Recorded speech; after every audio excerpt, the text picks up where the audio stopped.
Hey guys, welcome back to the channel. I just wanted to do a side-by-side comparison of these two bikes. And they're very different, but what I wanted to show you is the evolution of scooters. On the left, I have a 1983 Yamaha Riva 180. And on the right there, I have my 2022 Honda ADV 150. Very different bikes, but they are of course similar because they're scooters. That's a 150, that's a 180. This has got a higher top speed than that.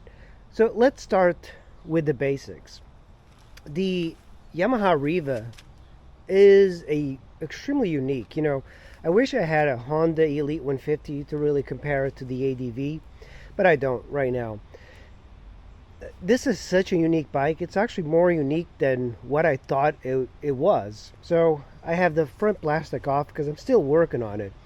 But I think the more unique thing is that this is the Yamaha's version of the competitor to the Honda Elite. The Honda Elite was a really big selling bike at the time in the 80s.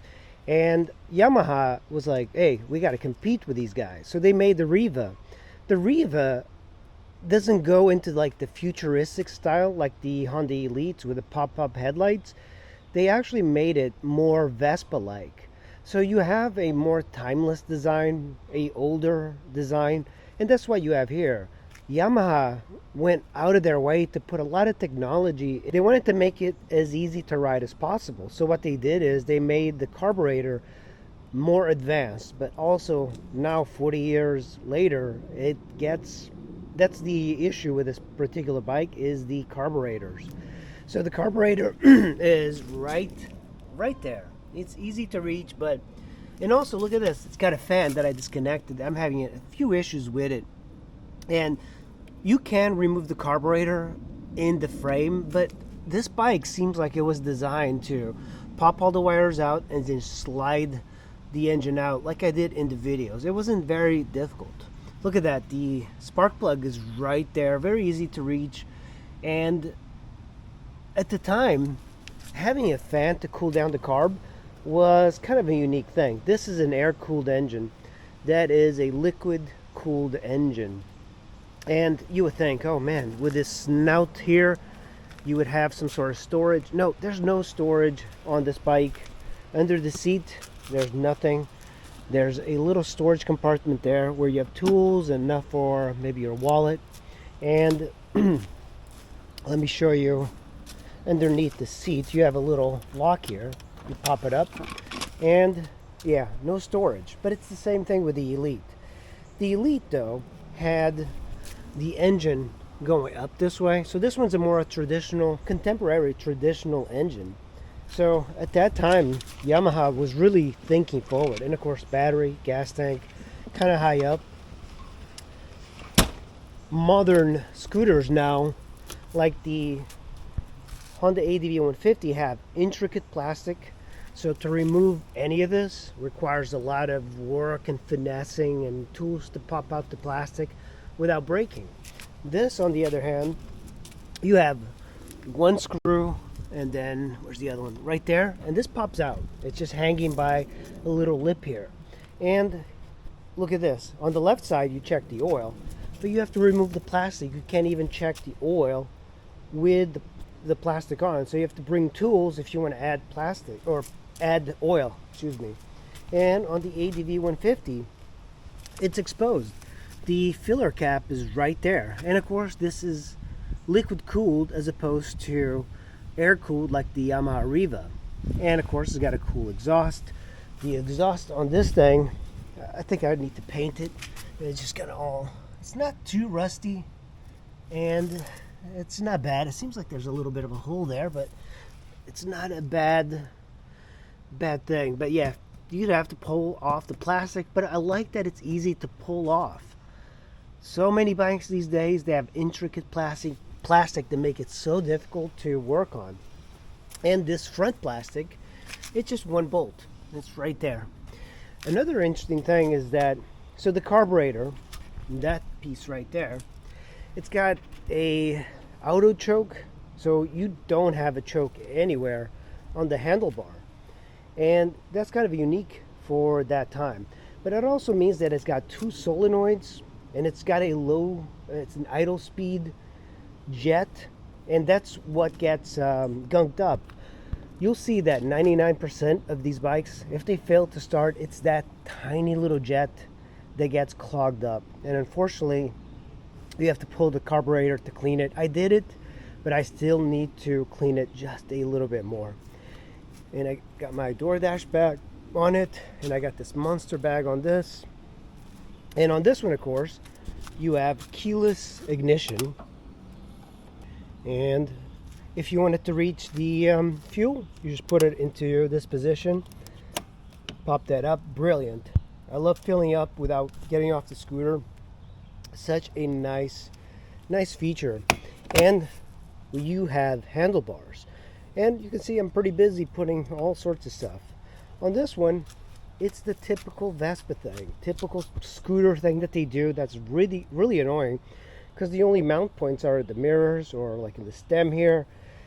Not a great system. But look at the dash, very old school. You go up to 80.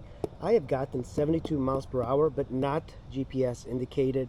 You have a fuel light, you have a clock that stays on, you have one large reset button, and then adjustments for the clock, and of course a trip meter right there. Another interesting thing is that when you click on the horn when it's not on, it's a little hard to see, but that light in the ignition goes on. I've never seen that on any scooter in the 1980s. That's a nice feature. That's a luxury. And I do have to replace this grip. And when you come to the ADV150, heated grips that I installed, the mirrors are better. You know, they're not, these aren't terrible, but these are nice, modern looking. Handlebars are great. Of course, I got my USB charger. This, of course, doesn't have a USB charger. Back in the day, there was no USB. You're looking around, it's a little bit dirty. You know, I do ride this quite a bit. It's got LED lights. I did put an LED light on this. So I put an H7, so that means I don't have a low beam until I turn on the high beams here, but it's no big deal. And I kind of prefer it. You know, one thing that I do not like about the ADV150 is that you turn on the key and the headlight automatically goes on. And I would rather not have the headlight go on until it starts. But I think they do that for the auto start, auto stop technology. Some of these bikes, I know that the PCX in Europe has the auto start technology. You have a blocky taillight. You have this is one of the best taillights in the business I've seen. It's extremely bright, it's modern, and LED blinkers. And when you talk about the wheel sizes, this is a 10-inch wheels on the Riva, and on the ADV150 you have a 14 in the front, 13 in the rear. Big mistake by Honda not putting two 14s, I think. Suspension on the ADV150 is much better. Yeah, it's so much better. It soaks up a lot more potholes. You also have a little bit more room for your feet on the ADV150, but of course you have that big hump in the middle. And then on this one, it's almost flat. It's Vespa-like. Vespa does this a lot. So if they wanted to create a lower center of gravity like the ADV150, they would simply put the gas tank here, and that would create a little bit, you know, for me, I don't really care too much about the step through, but get this, you know, I met a guy the other day. He's 70 years old, and he's trying to buy a scooter, and I think initially he wanted this, and I showed him this, and he wasn't interested. But I think for him, a step-through motorcycle like this is better, because no hump means you can throw your leg over without having to do yoga. And this is not a hard bike to step through, but if you're 70 years old, I think you would probably go for something like this, because it's so much easier to get in and out. And the ADV150, it's a little harder. Both of these bikes have kickstands, which I really appreciate. You know, the Super Cub didn't have a kickstand, and it made it a little bit difficult to get in and out sometimes, because if you're doing deliveries, being quick and just putting it on the kickstand is easier, especially this one that's taller. This is a short bike. This is kind of like a tall bike, even for average riders. It's got a little bit of mass to it. It doesn't take long to kind of get used to it, but this is a shorter bike with tiny little 10-inch wheels.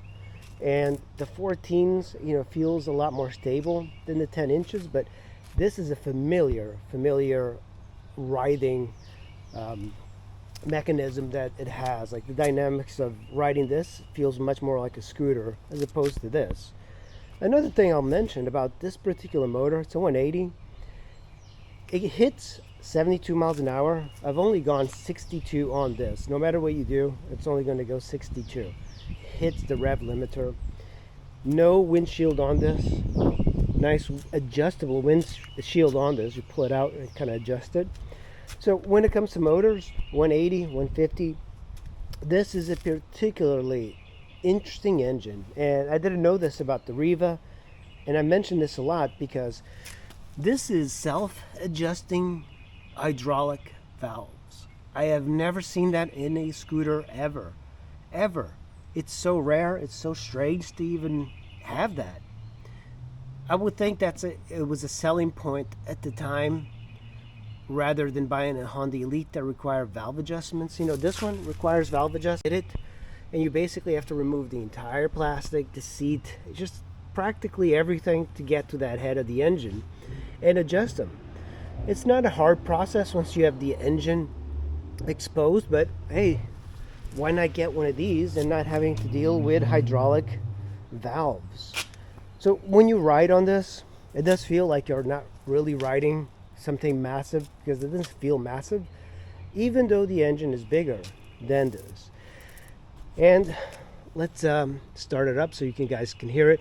I've never gotten an accurate sound on video, so be aware. This, before I start it, it is hard starting, but sometimes it starts, and it is just that idle speed needle that I have to clean. So to start it, you push the key and then you hold it. Let me pull my, oh yeah, it's got a foot brake.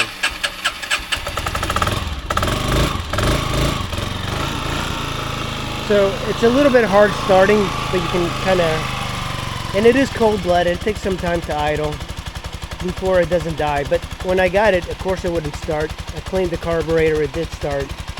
It still has like a few issues here and there.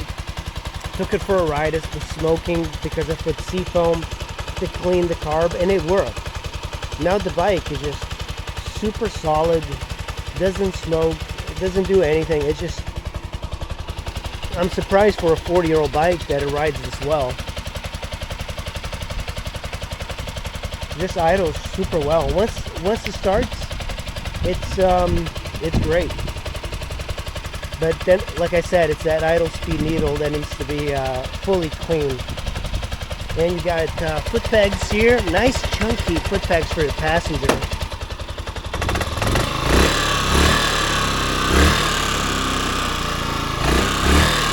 No rev, no tachometer.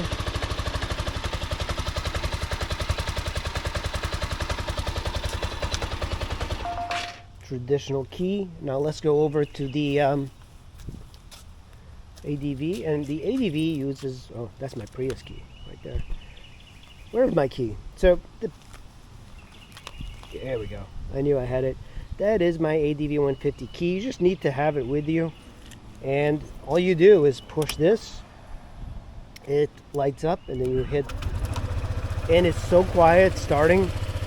The interesting thing about this and the PCX is it uses a different starting mechanism, because a lot of these bikes come with auto start technology, so it's not like a traditional starter, and that's why for delivery bikes this is a great thing to have, because it doesn't wear out your starter. It's more robust. It puts the engine in top dead center when you turn it off. That way it's always ready to kick.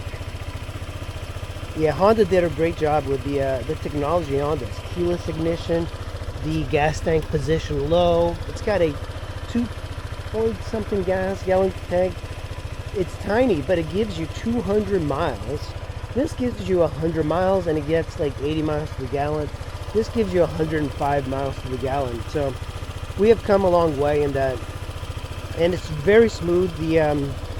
This is a much smoother bike than the Riva. So the dash, it's a little bit of a mess, but it's all digital, and it's a little bit on the difficult side to see once you have the sun.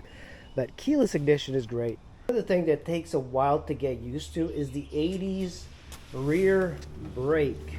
You know, it is kind of nice that you can push it and then start the bike, and it just adds a different flair.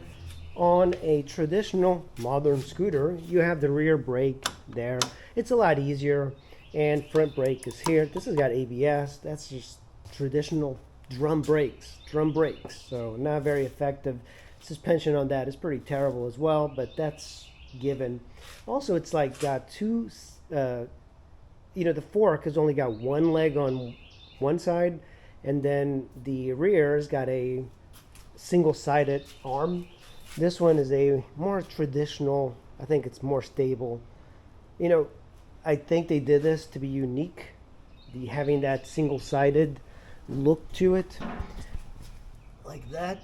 And then the front, no fork, right? So it's a very unique thing. When it's on the kickstand as it is now, if you do this, you see how it kind of leans? I'm just putting mild pressure and the thing wants to just flop over. On the ADV, it doesn't have that. So you kind of have to be very careful. If you put it like this, I mean, this thing will just tip over with the slightest bump. And, you know, not having that big case in there makes it strange. You know, the reason I noticed is that when I brought it up on here and I am removing it, it just kind of slides all the way back. It's a weird balance that it has. It's a really unique thing because this is much better centralized from the front and the rear. This is, you know, it's also the reason when you pull that rear engine out, there's no weight in the front. And that's the thing here. There's no weight in the front at all. So when you put it on the kickstand, it's such a small kickstand that it just wants to flop over. It's not great until when it breaks. When it breaks, you're not gonna really like it. And having a key like this makes a big difference. But yeah, the ADV150, it's brilliant. You know, the PCX that I had was brilliant. These 150s, I think, are the best engine size ever. And Honda really just blows the competition out. You know, I've had Yamaha scooters. They're great. But man, the Hondas, they just know how to build small motorcycles. And if you're thinking about getting a bike right now, PCX or ADV150, they're the ones to get. I mean, I could ride this cross country. It's that comfortable, that competent. This one, you know, it is reliable, but the problem is when you ride a 4-year-old bike, if you don't know, it requires a little bit more upkeep. You know, parts for these are not as easy to get as this. So something to keep in mind is just being able to fix things when things go bad. You have to look for parts. And that's pretty much it. Just wanted to give you guys a little overview of both of these bikes, and yeah, I'm riding both of them. So I actually enjoy riding this one because of the novelty of it. It is so weird to ride a 40-year-old bike. I can't see any cars on the road that are like 40 years old that are still used as commuters, which is crazy.